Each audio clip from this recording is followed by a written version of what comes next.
My husband's other family on Facebook. I was scrolling through my husband's Facebook friends list, looking for his cousin to tag in a photo. That's when I saw her. A woman I didn't recognize, but her profile picture was a family photo. With my husband. He was standing with his arm around her, and two young kids were hugging his legs. The caption read, "For years today. Love my little family."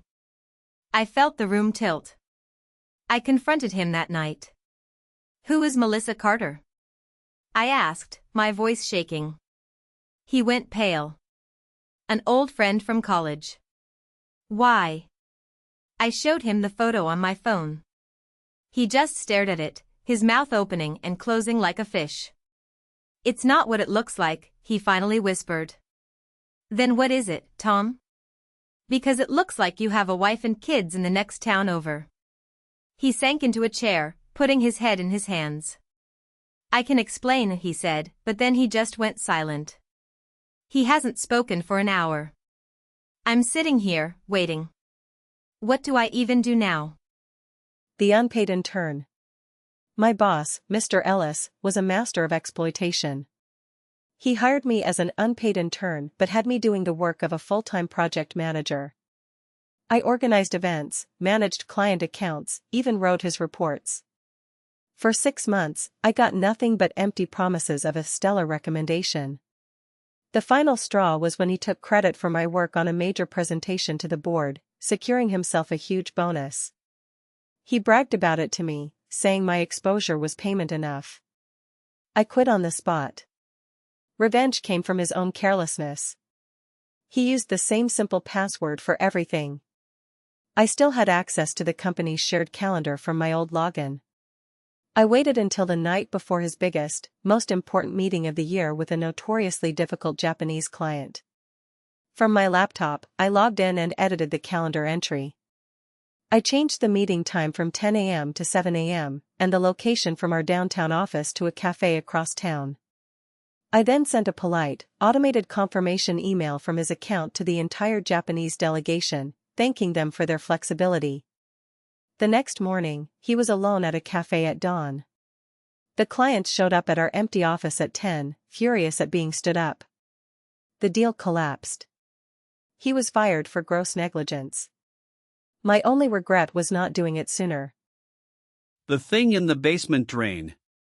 I finally moved into the old house on Oak Lane. It was cheap, and the realtor was in a hurry. She mentioned the basement needed work, but I'm handy. The first oddity was the smell. Not damp or mold, but a sweet, coppery scent that came up through the floor vents every night around 3 a.m. The main drain in the basement floor was the source. It was a wide, grated thing, older than the house itself. I'd hear sounds from it. Not water, but soft, wet shuffling. Like something large shifting in a tight, wet space. I told myself it was pipes, or rats. Last night, the smell was overwhelming. I went down with a flashlight. The grate was cold, beaded with condensation. I knelt, shining the light into the black hole. For a second, I saw nothing. Then, deep in the pipe's throat, a perfect circle of pale, wet skin filled the entire diameter. It wasn't a face. It had no features. It was just a plug of flesh. It pulsed. I stumbled back, my heart hammering. As I scrambled up the stairs, I heard it. A wet, sucking pop from the drain, followed by the sound of something heavy and soft dragging itself slowly, patiently, up through the pipes. It's been quiet for an hour now. But I can still smell it. It's in the walls. The unwelcome houseguest. My cousin Leo lost his apartment and begged to stay with me for a week or two. 2 months later, he was a permanent fixture on my couch, eating my food, never cleaning, and playing video games all night. He even had the nerve to complain about my Wi-Fi speed. The final straw was when I found him using my expensive, limited edition cologne. He just shrugged and said, "Relax, it's just stuff." Revenge came from his own laziness.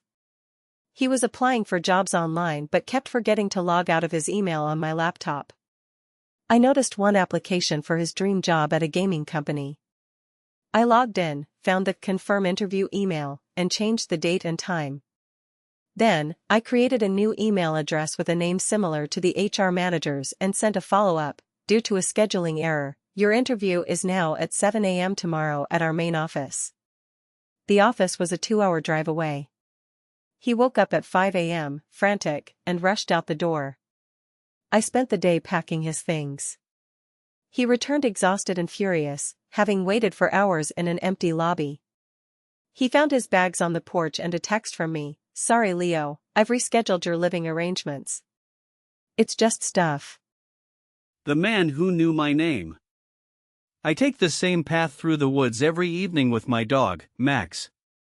It's our routine. Last Tuesday, I noticed a man standing perfectly still about 50 yards off the trail, just watching the tree line. I thought nothing of it, just another hiker. He was there again on Wednesday. And Thursday. Same spot, same still posture, facing away from me. By Friday, a cold knot had formed in my stomach. I decided to change my route. This new path took me past the old ranger station. As I walked by, I saw a faded missing poster tacked to the bulletin board.